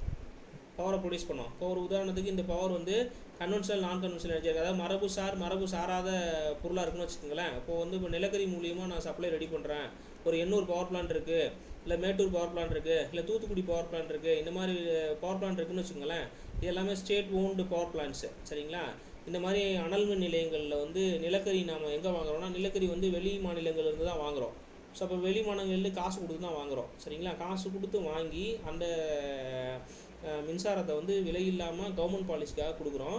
இது வந்து ஒரு அடிப்படை தேவை சரிங்களா. இப்போ வந்து விவசாயம் பண்ணக்கூடிய விவசாயிகள் வந்து கரண்ட்டை காசு கொடுத்து வாங்கி தண்ணி பாய்ச்சாங்க அப்படின்னா அவங்களால அந்த மூலப்பொருட்களில் போட்டு சந்தையில் விற்கும் போது அவங்களால லாபம் ஈட்ட முடியுமான்னா முடியாது. தனிநபர் அந்த பெர்காப்சாங்கிறது அதிகமாகாது சரிங்களா. இப்போ நான் என்ன சொல்ல வரேன் அப்படின்னா இந்த மின்சாரம், இந்த பெட்ரோலியம், ஆல்கஹால் 3 பொருளையும் அவங்களால ஜிஎஸ்டி வரம்புக்குள்ளே கொண்டு வர முடியாததுக்கு வந்து, அதாவது ஒரு ஒற்றை சந்தையாக மாற்றுவதற்கு வந்து கலாச்சார ரீதியாகவும் எப்படி சொல்கிறதுன்னா வெவ்வேறு மாநிலங்களில் இருக்கக்கூடிய அந்த பொருளாதார சிக்கல்களாகவும் இதை கொண்டு வர முடியல அப்படின்னு சொல்லிட்டு சொல்கிறோம். இது ஒரு விதமான நெகட்டிவிட்டி தான் சரிங்களா. நீங்கள் ஜிஎஸ்டினா ஒரு விதிமுறைனா எல்லா இடத்துக்கும் காமனாக தான் இருக்கணும். ஸோ அதை அந்த இடத்துல நம்ம கண்டிப்பாக பதிவு செஞ்சு ஆகணும்.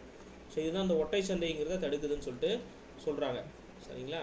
ஸோ இதை பார்த்துக்கணும் சார். இப்போ இந்த டாக்ஸ்லாம் சென்ட்ரல் கவர்மெண்ட் போகாதுங்களா சார்? சார் என்ன சொல்கிறீங்க சார்? இந்த டாக்ஸ் கரண்ட் ஆல்கஹால் இந்த டாக்ஸ்லாம் சென்ட்ரல் கவர்மெண்ட் போகல, ஸ்டேட் கவர்மெண்ட் வச்சு இந்த டேக்ஸு இன்னொரு சொல்லுங்கள் சார். டேக்ஸு இப்போ ஆல்கஹால் டாக்ஸ் போடுறாங்களா சார் ஸ்டேட் கவர்மெண்ட்டு? ஆமாம் சார் சரிங்களா. இதுதான் ஆங்கிலத்துலேயும் கொடுத்துருப்பாங்க, முழுசும் ஆங்கிலத்தையும் கொடுத்துருப்பாங்க. நீங்கள் ஒரு தடவை படித்து பாருங்கள். இந்த one nation one tax one மார்க்கெட்டுங்கிறது அப்ஜெக்டிவ்ல இருந்தால் கேட்டுகிட்டே இருப்பாங்க சரிங்களா.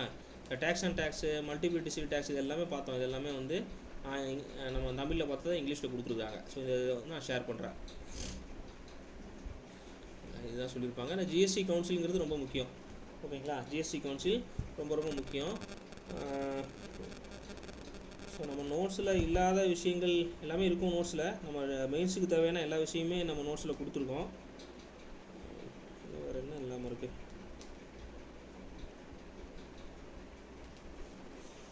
போதும் சார், இது போதும். இதுக்கு மேலே 300 வார்த்தை இதில் எழுதிடலாம் சார் அழகா ஓகேங்களா.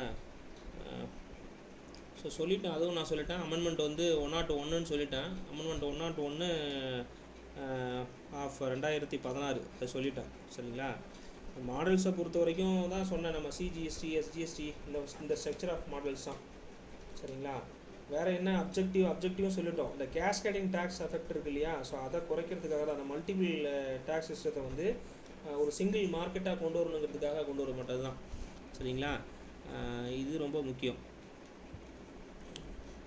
கேஸ்கேடிங் டேக்ஸ் எஃபெக்ட் இதை எலிமினேட் பண்ணுறதுக்காக தான் என்ன பண்ணாங்க அப்படின்னா அந்த மாதிரி கொண்டு வந்திருக்காங்க சரிங்களா. ஓகேவா சார், நம்ம சப்ஜெக்ட் உள்ள போயிடலாங்களா? இது ஓகேங்களா? GST எழுதிடலாமா sir? ஜிஎஸ்டி ரொம்ப முக்கியமான கான்செப்ட் சார். ஜிஎஸ்டி ரொம்ப முக்கியமான கான்செப்ட். நீங்கள் படிச்சுக்கணும், கோத்ரூ பண்ணிக்கணும். இது ரொம்ப முக்கியமான கான்செப்ட். எக்கனாமி ஓரியன்டாகவும் முக்கியமான கான்செப்ட். மீன் டைமில் வந்து உங்களுக்கு எப்படி சொல்கிறது, சிஏலையும் கரண்ட் அஃபேர்ஸ்லேயும் ரொம்ப முக்கியமான ஒரு டாப்பிக்கு.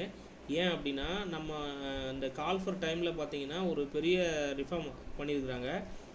நான் முன்னமே சொன்னேன், அமெரிக்காவில் வந்து யூஎஸ் வந்து பார்த்திங்க அப்படின்னா நம்ம மேலே பொருளாதார தடை விதிக்கிறான். இறக்குமதி சார்ந்த சரிங்களா, இறக்குமதி சார்ந்த 100% கூட இன்னும் சொன்னால் கூட இறக்குமதி வரிங்கிறது விதிக்கிறான் சரிங்களா. அந்த மாதிரி சுச்சுவேஷன்லேயே இந்தியன் கவர்மெண்ட்டு பார்த்திங்க அப்படின்னா என்ன பண்ணியிருக்காங்க அப்படின்னா டேக்ஸை வந்து ரிஃபார்ம் பண்ணியிருக்காங்க. சரிங்களா, டேக்ஸை ரிஃபார்ம் பண்ணியிருக்காங்க இந்த சென்ஸ் இந்த எக்ஸம்ஷன் இருக்கு இல்லையா, 0% இருக்கு இல்லையா, அந்த 0%ல் ஆல்மோஸ்ட் எக்கச்சக்கமான அந்த 8%ல் இருந்த அந்த பொருள்கள் எல்லாத்தையும் பார்த்திங்க அப்படின்னா இதில் கொண்டு வந்துட்டாங்க. சரிங்களா, இதில் கொண்டு வந்துட்டாங்க அப்படின்னா 0%ல் கொண்டு வந்துட்டாங்க. ஸோ இது ரொம்ப ஒரு முக்கியத்துவம் வாய்ந்த ஒரு விஷயமாக பார்க்கப்படுது. சரிங்களா, எதுக்காக சாரி இதில் 5%, இதில் எதுக்காக இதெல்லாம் நம்ம சொல்கிறோம் அப்படின்னா இறக்குமதி வரி ஒரு பக்கம் இவன் அதிகப்படியாக ஒரு போட்டுகிட்டே இருக்கான். ஸோ உதாரணத்துக்கு என்னென்னா ஒரு பனியனே இருக்கு வச்சுங்களேன், ஒரு பனியன் இருக்குது நம்மளுடைய யூஎஸில் அவங்க அணியக்கூடிய பனியன்கள் நிறைய பனியன்கள் வந்து நிறைய வெரைட்டி ஆஃப் பனியன்ஸ் வந்து இன்னும் திருப்பூரில் வந்து மேனுஃபேக்சர் பண்ணிட்டு தான் இருக்காங்க.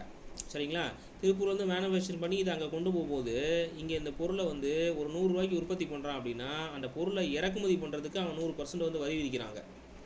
அப்போ இந்த பொருளோட விலை எப்படி ஆகும், 100 ரூபாங்கிறது 200 ஆகும். சரிங்களா, ஆனால் நம்ம உற்பத்தி பண்ணிங்கிறது அனுப்புறதே 100 ரூபாய்க்கு தான் அனுப்புகிறோம். அதோட சேர்த்து 100 ரூபா அவன் கேட்குறான் அங்கே விற்கிறதுக்கு. ஸோ இது சாத்தியமானா சாத்தியம் இல்லை.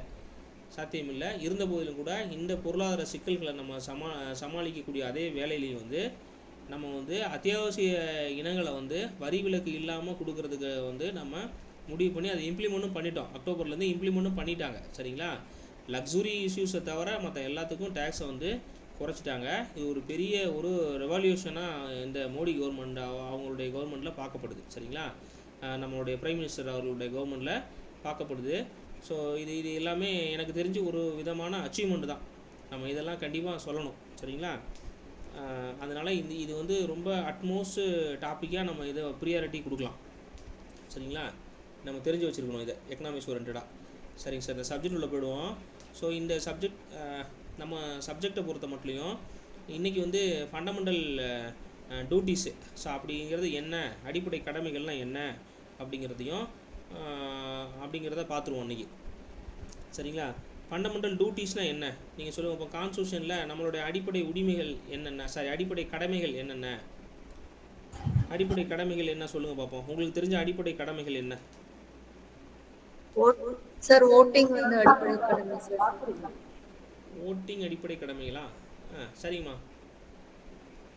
எஜுகேஷன், டாக்ஸ் பே பண்றது சார். டாக்ஸ் பே பண்ணுறது வேற மேடம். சார் எஜுகேஷன் சார் முதல் விஷயமே நீங்கள் சொல்ல மாட்டேங்கிறீங்களே சார். அரசியல் நாலேஜ் என்ன சொல்கிறீங்க சார்? பேசிக் எஜுகேஷன்ஸ் வந்து சைல்டுக்கு கொடுக்கணும் சார். சயின்ஸ் சட்டத்தை மதிக்கணும் சார். சார் கண்ட்ரி வந்து ரெஸ்பெக்ட் பண்ணணும் சார். ஃபர்ஸ்ட் விஷயமே நீங்கள் சார் முதல் விஷயமே அதுதான். ஃபஸ்ட்டு எடுத்த உடனே நம்மளுடைய அடிப்படை கடமைகள் அப்படின்னு நீங்கள் வந்தீங்கன்னா ஃபண்டமெண்டல் டியூட்டிஸ் அப்படின்னு நம்ம வந்தோம் அப்படின்னா நம்ம ஒரு நாட்டில் வாழ்கிறோம். நம்ம நாட்டில் வாழ்கிறதுக்கு நம்மளுடைய கடமை என்ன அப்படின்னா முதல்ல ஃபஸ்ட்டு எடுத்த உடனே வந்து நாட்டுக்கான மரியாதை. சரிங்களா, நமக்கான ரெஸ்பெக்ட், அந்த கண்ட்ரிக்கான ரெஸ்பெக்ட், கான்ஸ்டியூஷனோட முக்கியமான லட்சியங்கள்னு சொல்லக்கூடிய அந்த தேசிய கொடி, தேசிய கீதம், அது மட்டும் இல்லாமல் அரசியலமைப்பால் ஏற்றுக்கொள்ளப்பட்ட அனைத்து விஷயங்களுக்கும் நம்ம வந்து மதிப்பு கொடுக்க வேண்டும். இதுதான் முதல் கடமை. சரி, இந்த கடமைகள்னு சொல்கிறீங்க இல்லையா, கடமைகள்லாம் யார் வரையறுத்தாங்க, எதுக்கு எப்போ இதெல்லாம் கொண்டு வந்தாங்க, அப்போ அரசியலமைப்பு கொண்டு வந்தபோது இந்த கடமை இருந்துச்சா அப்படின்னா இந்த ஃபண்டமெண்டல் டியூட்டிஸுங்கிறது அரசியலமைப்பு நம்மளுடைய நம்ம பிஆர் அம்பேத்கர் அவர்கள் அந்த அரசியலமைப்பு எழுதின போது இல்லை. சரிங்களா, இல்லை.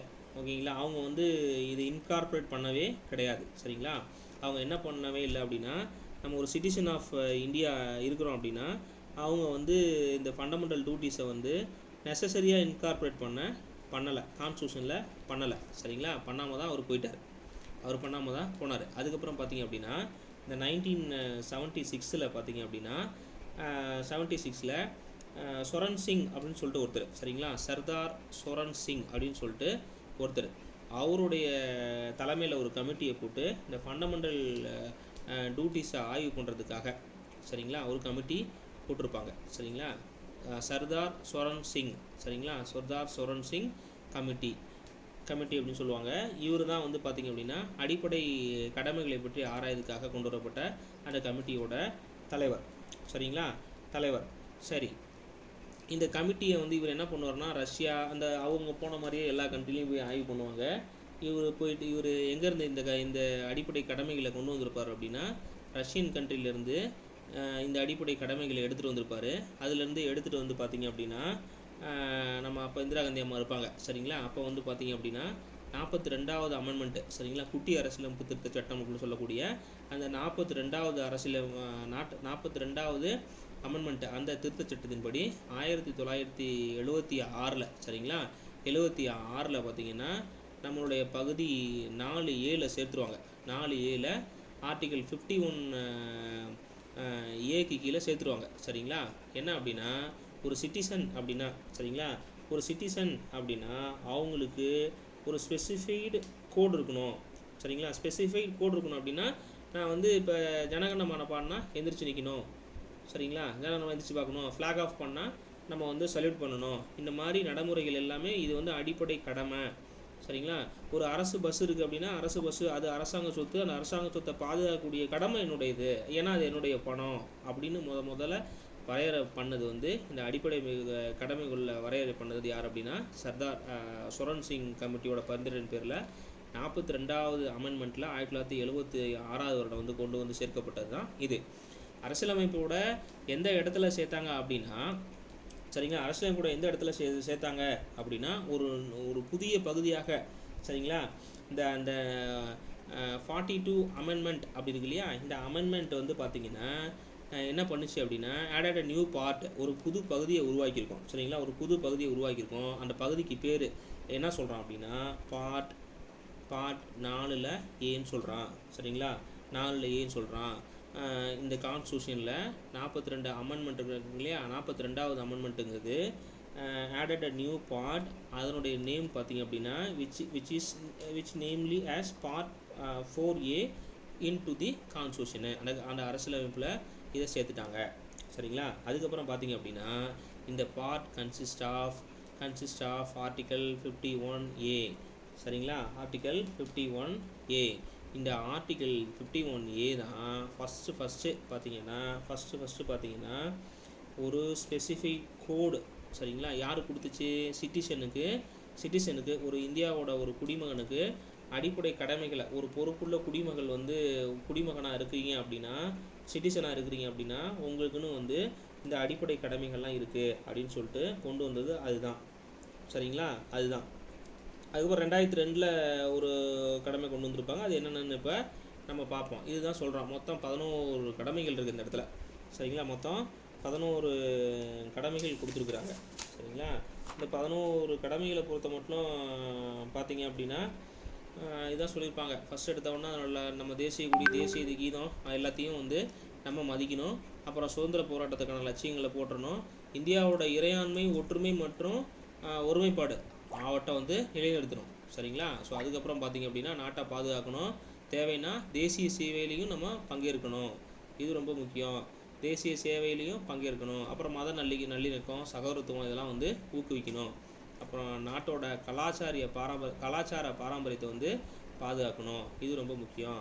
முக்கியமான கடமைகளை பார்த்திங்க அப்படின்னா சுற்றுச்சூழலையும் இந்த காடுகள், ஏரிகள், நதிகள் இருக்கு இல்லையா, அப்புறம் காட்டு விலங்குகள் இதெல்லாம் வந்து பாதுகாக்கிறது மட்டும் இல்லாமல் மேம்படுத்துறதும் நம்மளுடைய அடிப்படை கடமை சரிங்களா. அடிப்படை கடமை. அப்புறம் பார்த்திங்க அப்படின்னா அறிவியல் மனப்பான்மை, மனிதநேயம், இந்த சீர்திருத்த உணர்வுகள் எல்லாத்தையும் வளர்க்கணும்.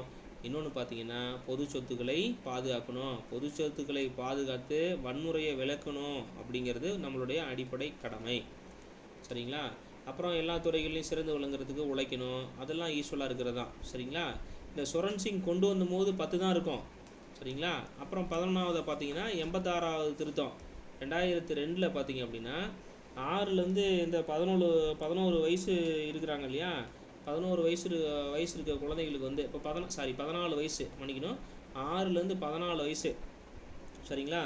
அதாவது இந்த லாஸ்ட் ரூட்டிங்கிறது 11th ரூட்டிங்கிறது வாஸ் ஆர்டர்ட் பை என்ன சட்ட திருத்தம் 86th அமெண்ட்மெண்ட்டு இன் 2002. என்ன பண்ணியிருக்காங்க அப்படின்னா கட்டாய கல்வியை வழங்குறத வந்து நம்ம தாய் தந்தையருக்கு கடமையாக வந்து கொடுத்துட்டாங்க சரிங்களா. தாய் தந்தையருக்கு கடமையாக கொடுத்துட்டாங்க, இது ரொம்ப முக்கியம். மொத்தமாக வந்து அப்போ 11 கடமைகள் இருக்குது சரிங்களா.